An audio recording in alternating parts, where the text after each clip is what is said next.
Hello and welcome back to Heroes on Fire, this lower bracket semi-final between Decima eSports and Mouse Control. This is a best of three on Cursed Hollow. First ban by Decima eSports is on the Illidan. What do you think about that, Harris?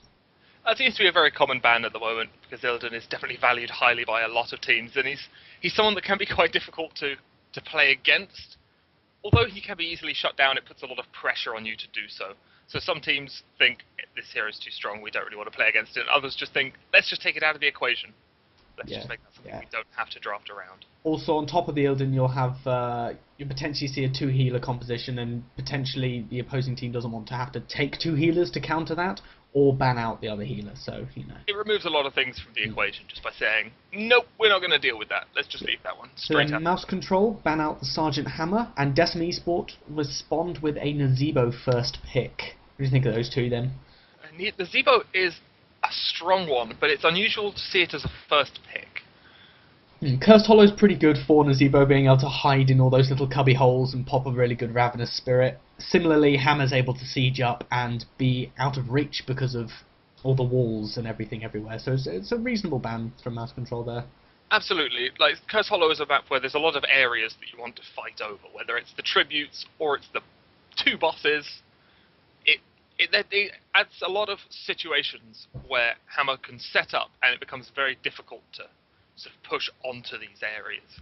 And Stitches is very good for kind of a similar reason, in that you have all these areas you want to be fighting over, and it's very easy for Stitches to just throw a hook in there and pull someone out of it. Stitches, we do have that Stitches and then immediate Tyrande follow-up picks. That combination, we see obviously the Stitches hook. If he lands it, the Tyrande can set up with a Lunar Flare plus her damage amp in the Hunter's Mark.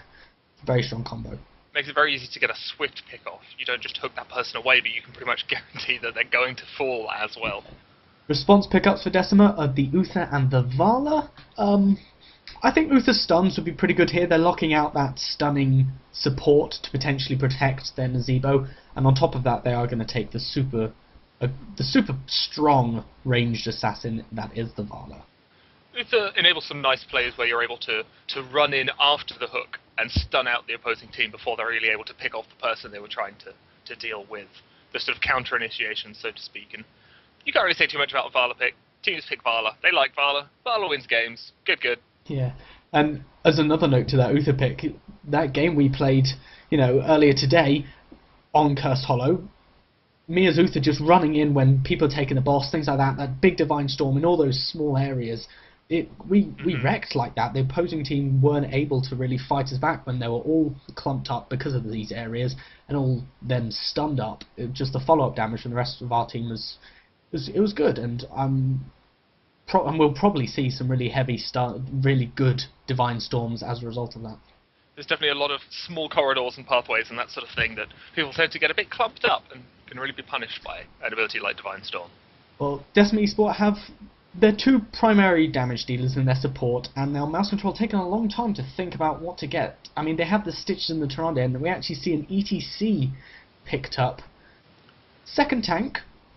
Interesting to see. It's less common than the double support, but it kind of adds a similar sort of dynamic to things. You're looking to sustain a bit more, to take a bit less damage. On top of that, ETC with his trait giving everyone more attack speed, Tyrande potentially with True Shot, or is that what it's called?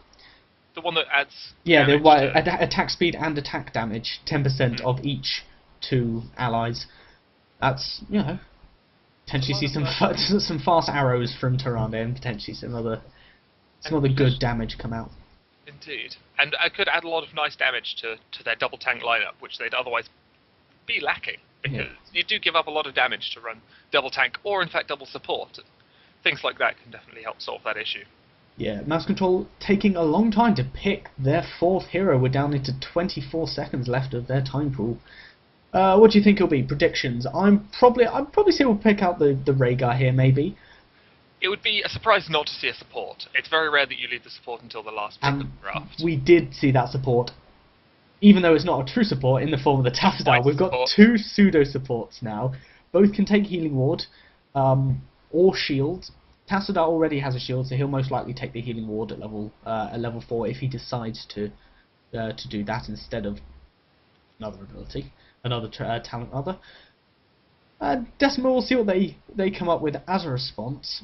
We're still waiting for them to pick up a tank, so I'm presuming we should see one in these next 2 picks for sure. Yeah, I mean, I think the fact that they're going the double tank, they may not have all the damage on mouse control, but they are going to have a huge amount of sustain with shields, with Illumin's Blessing, with double healing ward if they both take healing ward, with the tanky tanks up in front, that Stitches and that ETC. Do you think mouse control will pick up a full support for their last pick? Because I've seen teams recently, on occasions, run Tyrande and Tassadar, both as half supports that together are enough healing that you can get through I think Tempo Storm ran that against Barrel Boys, or Barrel Boys ran that against Tempo Storm, and whoever it is, they won, so it was very effective. I think I would prefer to not see a full support, although mouse control very much like their Rhaegar. Praedin is as many people do at the moment. He's a very popular pick indeed, and if he gets picked now so late into the draft, that would be very, very unusual. Decima eSports then pick up a Chenna and Diablo, also going for a double tank composition. Not too sure what I think about the Chen with the ETC stuns, plus the Tyrande stuns and the Stitches stuns. So he does best and he is tankiest when he is sat there drinking. That's basically it. However, you can never underestimate the plays that you can make with Barrel on this map specifically. Because of the double Barrel boss. is the new Void Prism. to push it a little bit. It's the new Void Prism as far as stealing bosses goes. It's the best way to do it now. Yeah, really. oh definitely. And that Diablo pick, some lockdown, some stuns of their own, some disruption. Quite probably going to see Apocalypse, because again, going into all those small alleys, into all those like enclosed spaces where the tributes spawn, Apocalypse can cover a large area and catch a good few people out. The environment can definitely make it very difficult to get out of. But then Lightning Breath excels in the same sort of situations, really. I think that's just Diablo's strong point as a whole. So whichever one should be very, very strong for them. It'll be interesting to see which they go for. And then mouse control go right up to the 2-second mark of their time pool, finally pick up that Rhaegar, that full support. We're going to have some decent damage out of the 2 pseudo supports, but a huge amount of sustain through everyone. However, it's definitely interesting to note that we do see a lineup out of mouse control with 0 assassins. Yeah. I haven't seen that in a while. Obviously, a lot of people consider Tassadar and Tyrande to almost be assassins. But oh, of course. They definitely fill that sort of role, but with the healer hybrid part. But as far as Blizzard decides to categorize them, there are no assassins in this team. It's just interesting. Interesting to see how things pan out. And starting on the left-hand side here in the blue team, we're going to have Decima eSports, Breathe No More on that Uther. We're going to have Leosa on the Chen. Black Drake will be playing the Varus, Scarlet Wolf on his trademark Nazebo, and Azalom on that Diablo. And then over on the right side, we have got Praedin playing his Rhaegar. We know he loves his Rhaegar. We have Tyrande being played by Solid SMD, Stitches by Razalat, ETC by Griskel, and finally Zinwin on Tassadar. Team mouse control doing what we've seen from them before, which is the 5-man potential gank squad in mid. Everyone moving up the mid lane, definitely looking to make something happen here right at the start of the game. They are wasting no time at all, aggressively moving forward. They have the Tassadar, so they have the vision. Not scared to go and hide in these. Of course, and Razalat is looking for a hook, standing up there, try and hook somebody in, and then block them from having any escape at all. But Black Drake on the Vala, he knows something is up, and he's just waiting patiently behind the walls. He's been very defensive. Interesting to see. Zinwin just being kind of aggressive in his position, maybe trying to bait something out of the Vala, but... And they can only keep up that position in mid for so long, because of course they do start to lose experience in the other lanes, so they've had to, unfortunately, cut their losses on that one and just move back to their standard positions. We're going to have 3 people down bottom for the side of Decima. The Uther, the Zebra, and that Diablo. So a bit of lockdown, plus zombie wall for the push, that sort of thing. There was an attempted hook in mid, but unfortunately did hit a creep, and their position has been given away, so I think they may have to give up on this one. Caught the back of that as the Stitches and the Tyrande were having to kill that creep in that little cubby. The top lane we're going to have a Chen ETC matchup. I think as soon as Chen gets a talent point or 2, he'll start to be able to regen past what the ETC is capable of doing. He is unfortunately not really able to stand and drink at any point due to the double interrupts that Chen does throw. Sorry, not Chen, that ETC throws at the Chen. but once he starts to build up his regen, assuming that that's what he is going for, which it does indeed look like he is. Yeah, with regen master taken.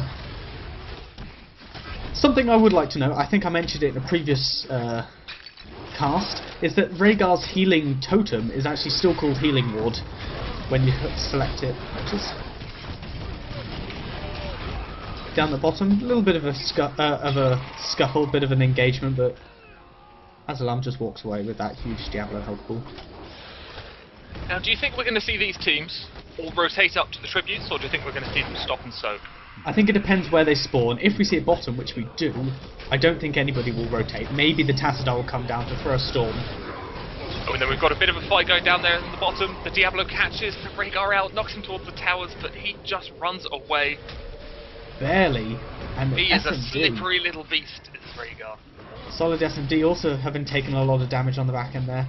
But yeah, potentially see what I was saying is exactly what happened. Tassadar come down and drop a storm just to interrupt the tribute, because he did take the increased storm range, rather, at level 1. Popular choice on this map, it just allows you to stall out the tributes so much longer. Both teams are just kind of going back and forth a little bit, trying to capture the tribute, but not exactly a fantastic attempt, because they're just poking each other, stopping anything from happening. But there's a hook on the Nazebo, and the stun landed on him. They have the damage, they go at him, but he's just walking away. They don't quite have enough to bring him down at the moment. It was a nice try, and it probably would have secured them the tribute had they managed it, but... The shield from the Uther and the heal from the Uther was enough to keep the Nazebo alive quite handily. Wonder if we'll see Cleanse coming out of Breathe No More on that Uther, or whether we will see Clairvoyance to counter the Rhaegar's Farsight. I think Clairvoyance does do a lot of work on this map, especially with the double bosses, just because once you get into the mid-game, if there's a boss up, it's probably being done, but it's nice to check before you have to rotate everyone over there. Vala in middle, very low health. Zinwin, looking favourable on those exchanges. So worth noting that the tribute was picked up in the end by mouse control, but I'm not sure why Decima eSports decided to give up on that one. I guess they just decided it wasn't worth the effort anymore, since it is the first tribute, and honestly it doesn't really matter very much at all. Now that level 7 is actually breached, we see Leosa doing really well on the Chen versus Griskel. Most of the ammo up for the side of Decima eSports is gone though, all of it's not gone on the bottom tower, which isn't looking particularly strong. He has done a good job on the Chen, keeping that lane pushed in, but unfortunately it seems the tide has turned and it is now being pushed in towards him. And where do we have? The second tribute is up top. Yes. We're going to see more rotations. Yes, we do have a whole number of rotations coming up from the bottom. Rhaegar is staying down there in the bottom lane, but everyone else is making their way up top. Possibly looking to get a pick up on the Vala, but no, the hook just narrowly misses. She's just going to be just fine. Griskel's in a bad position here on his ETC. Ooh, that was close. I missed that one just about, but it looks like he got away by the skin of his teeth just there. He was shadow charged and overpowered by the Diablo. Luckily, the tower ammo was gone.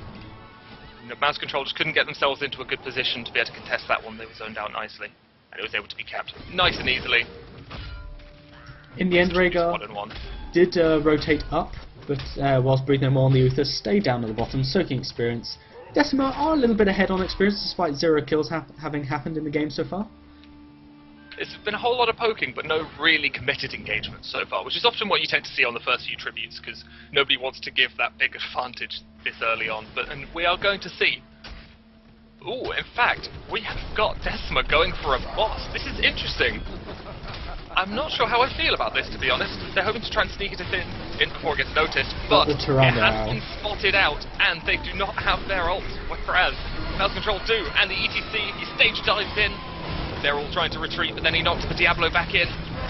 Looks like he's going to manage to get out, but then the stun. Did they manage to bring him down? But no, he's just going to walk away, and the boss does get stolen. Fantastic hook on the Uther, brings him straight back in. No way is he getting out of this. The cleanse keeps him from being locked down, and Uther just walks away. That is how the Uther does, as we all know. Great steal from them. They scouted that out nicely, and they were able to react well to it. I mean, it was only about a half level of experience advantage as that fight happened, and that gave them that earlier level 10. Did, Meaning and that- if ETC didn't have the stage dive, I'm not sure they could have contested that. Oh no, yeah, because he was up in top. He was far on the other side. It was that global presence allowing him to just jump straight in just as the boss is about to die, and they managed to steal it. Massive swing in their direction. Potential hook. Ooh, fantastic hook on the Nazebo. There is no way he's getting out of that. That is one dead Nazebo. Yeah, we see the the whole team of Mouse Sports just Mouse Control rather, sorry, not Mouse Sports, just going into that kind of boss pit and waiting for the defense against the boss to come out. And Stitches was there with the hook.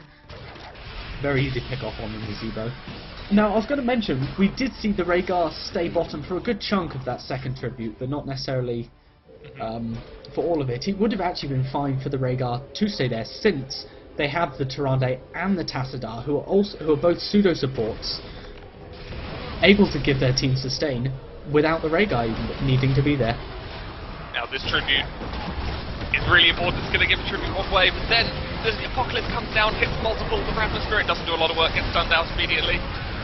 There's so much damage coming out. The Different Attack doesn't protect you from that much damage, and it's 2 down on the side of Decima. They're all just standing in the Putrefiles doing so much damage. And it looks like they're going to be forced off this one. The aggressive stage dive to jump to the other side of the team knocks back the Nazebo. He's not getting out of here now.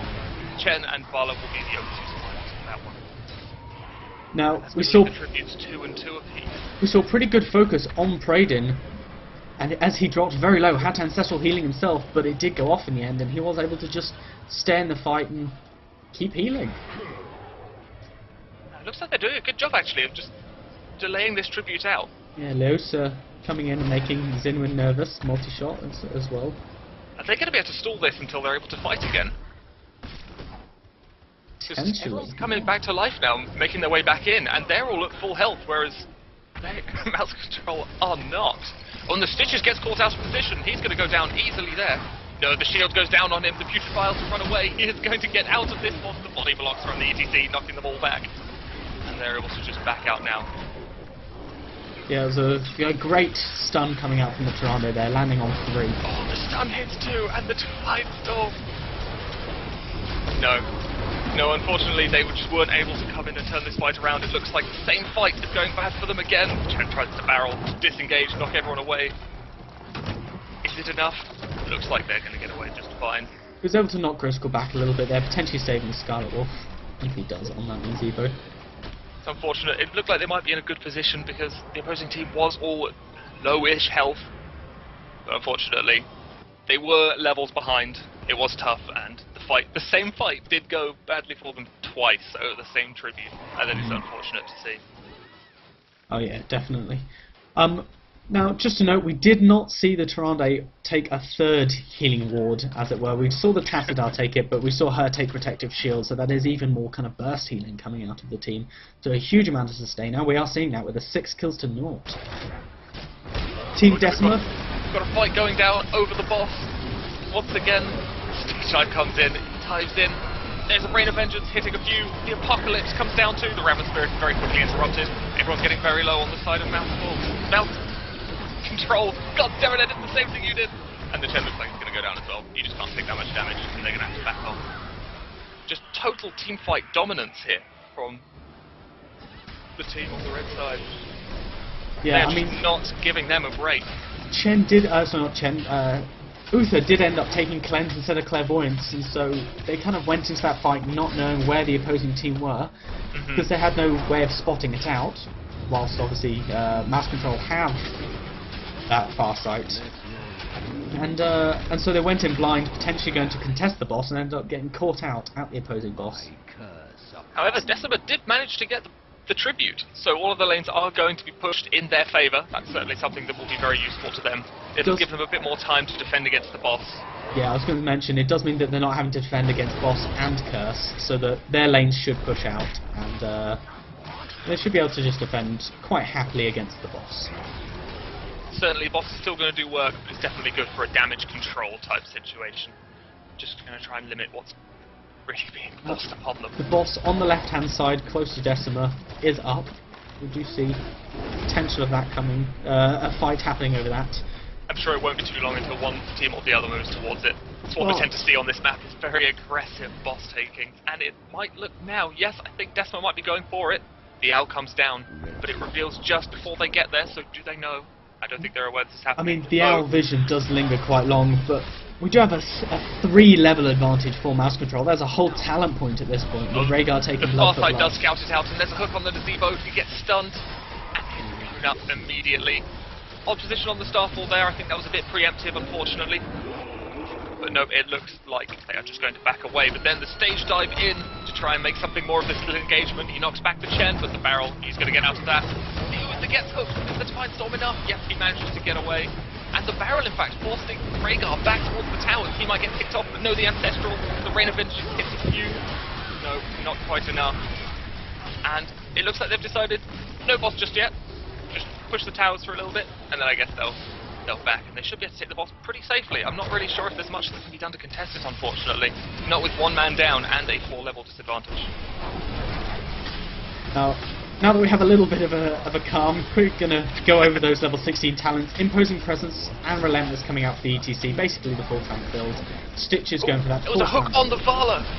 Fantastic hook, but then the Ravenous Spirit, it forces all of them back. ETC is just going to dive in and take that quickly before someone can come in and steal it. The Ravenous did a lot of damage, but unfortunately they weren't able to follow up with an actual fight, so they were all just going to back away. Yeah, we see, as we mentioned, protective shield coming out from the Tyrande, but she has taken Ranger at level 16, meaning that her Pierce from level 1 was, which we didn't touch upon, is going to be coming into better effect. It's not just going to hit one enemy here; it will hit multiple along that line. I think this is definitely one of the more owl-friendly maps, because you can usually tell if nobody's visible and there is a boss up. They're probably at the boss, and they're probably all stacked together tightly enough that you can hit most of them with one owl. And on top of that, with the Rhaegar Farsight on just that 30-second cooldown, able to spot people out and interrupt tributes from across the map, all those sorts of things. Certainly get a lot of damage out of this owl, and we see now, as you can often expect on this map, with the Tyrande taking Ranger, she is the highest damage for her team, because it just does so much when you can hit cross-map when people are in reliable places. That, and the fact that basically all kills that have come as a result of the Razalat's fantastic hooks have all been coupled with Lunar Flare plus her damage amp, so she has been there for effectively all the kills. I'm interested by the decision by Decima to just completely give up that tribute. I mean, I can understand not wanting to take the fight whilst you're behind, but really they should have been in a better position to take advantage of the fact that they weren't all rotating there. Because normally when you give up a tribute, you want to be making sure you're soaking all the lanes and all that sort of thing, but they really weren't to begin with, so if they weren't going to fight that, I think they could have done a little bit more with the time. Now, still 3 levels behind, although the experience gap isn't quite as big, but they still lack that level 16 talent. Which is certainly a pretty big deal at this point. The level 16 talents do tend to be very, very powerful indeed. And that is a long-range hook into a perfectly timed stun. The Divine Storm doesn't really make any difference there. The Ravenous goes in, the Apocalypse goes down, only manages to hit the Stitches, not enough damage to take him down. Diablo manages to get cleared up. The Uther's down. 2 down for them. It's 5v3 at this point. It looks like Vala's in a bit of trouble. Will she get away? Looking for the hook. There it is. And they take her down. Stun on the Chen as well. He's barely going to get away. And that's certainly going to be at least a keep down if they don't decide to push forward. Diablo's a little bit deep there behind the core, but it looks like it's going to be just fine. Oh no, there's Diablos on the other team. There's the other two that were deep. Yeah, so trying to drink up to tank all that, but Razalat on the Chen, just stunning them again with the solid S&D stun. That is going to be the key. Rizkel falling low, but he's going to be able to heal himself up. Kraden's still got some mana, so does the other two pseudo support. Solid S&D going to heal up his team. Rizkel's going to back, and potentially, and he has stage dive up, so he will just be able to stage dive into the fight if anything bad happens. We're just going to have mass Hearthstones. Looks like they decided it's not worth the risk to just try and end the game now. They're going to play safe. Looks like they're heading over to the boss, in fact. Take the That's keep, like a reasonable way go to back, take the boss, help push in, because that lane has no keep anymore, the top lane, so that catapults will be pushing that out further, and that means the boss will be applying pressure directly to the core, which means that Decima will have to, you know, they'll have to defend, which allows full map control to come out for mouse control. It's certainly possible. If they 5-man push down the lane with the boss, it's possible they'll just be able to take the core. I'm not sure if there's too much they can do about it, especially since level 20 is rapidly approaching for them. Accidentally brought up the APM tab there. Ooh, who has the highest APM? Oh god, average APM is the Uther on the side of in the entire game. We're gonna see It's an interesting stat to know. fight at the top watchtower. Leosa Rams just get barreled all the way away from her team, but unfortunately they're not able to pick her off when they do so. good hook on that Mazibo. Oh, the Freight Avengers manages to hit 2, but then it's just not quite enough. The Apocalypse comes down. I'm not sure that hits anybody. Oh no, it just clips the Rhaegar. And they're just going to keep pushing in. Fantastic hook! That must have been right at the end of the range. Marla is going to go down for that. Absolutely. Looks like the Uther is in a bit of trouble. Are they going to be able to pick him up? There is the stun goes down. Yeah, there is enough damage to take that out. And with the boss, this is certainly going to be game 1 going to mouse control. Well played by them. I mean, a couple early questionable engagements, but Decima got a kill. They managed to pick up ETC 19-1. That was their goal. They got it. I'm sure they're happy. Yes, very well played by mouse control. They it looked very even at the start of the game, but they just quickly they got a small experience advantage, especially getting that level 10 first, and then taking that boss. And from then on, the whole story was mouse control's dominance. Absolutely. It all stemmed from that one interesting decision, we'll call it that, to take the boss when they were at that slight level disadvantage, but it was just enough that it put them at a significant disadvantage for the rest of the game when that boss was stolen from them. Okay, so that is game 1 of this best of 3 series between Decima eSports and Mouse Control. Mouse Control do take it, so let's get into game number 2 and starting with the draft.